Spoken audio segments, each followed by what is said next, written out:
Welcome guys back to the channel. The Mazda behind me is the one which I done the test on the launch scan tool. So for that one you can still win it.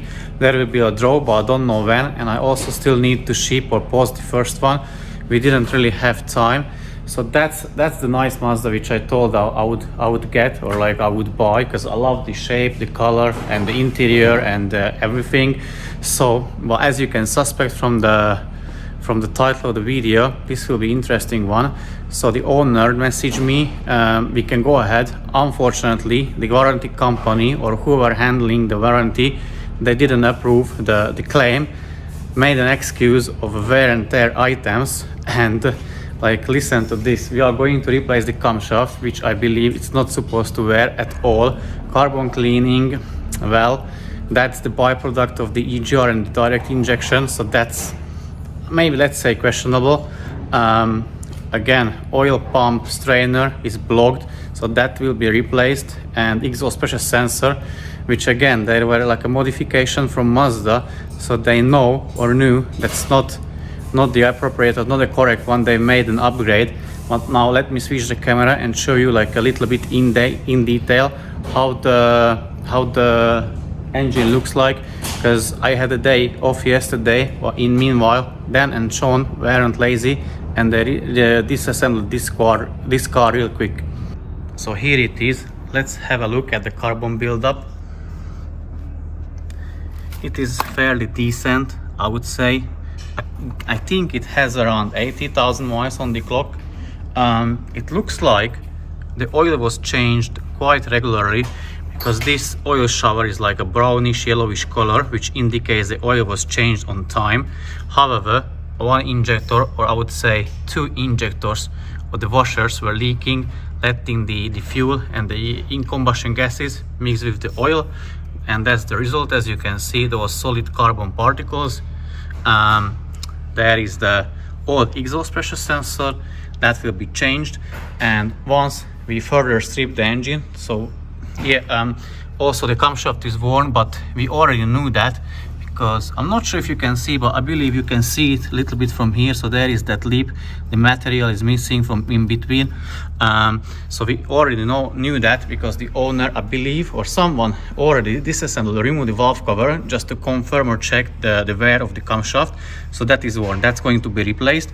And also we'll be going to do like a assembly or installation video of the exhaust camshaft, how we install it on this particular car.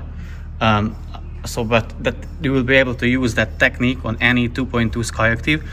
And once we remove the oil pump, I'll show you the strainer. I haven't seen it myself yet, but Dan told me yesterday over the phone that it is blocked, I would say big time, as he said.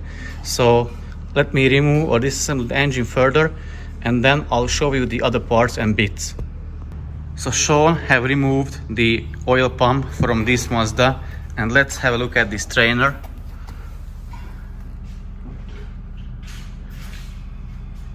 It's quite blocked with oil sludge. It's not that solid, but more like sludgy, jelly type, and it's blocked the way of the oil.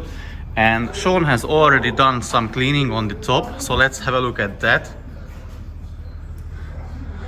It is already looking impressive, and I think he said he's going to do one more round on it just to make it even cleaner.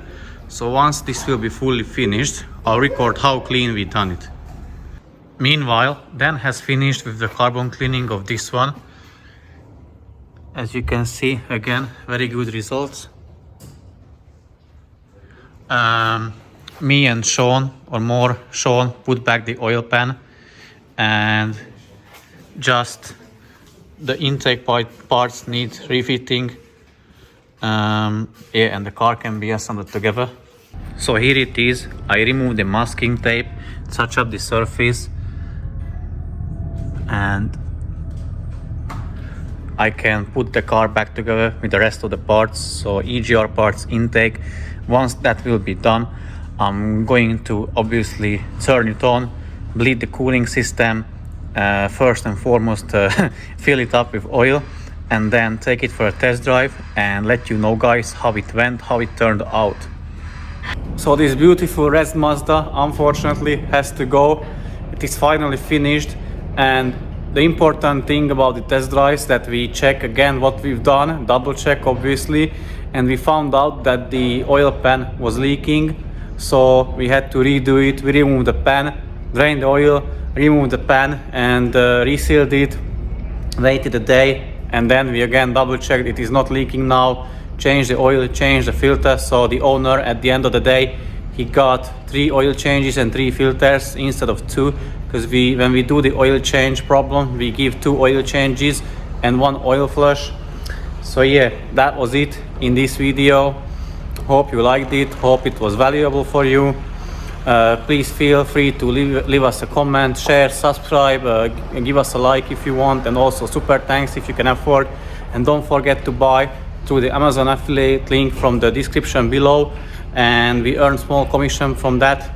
Well, other than that, thank you very much for watching, and see you soon in the very next video. Take care and bye bye.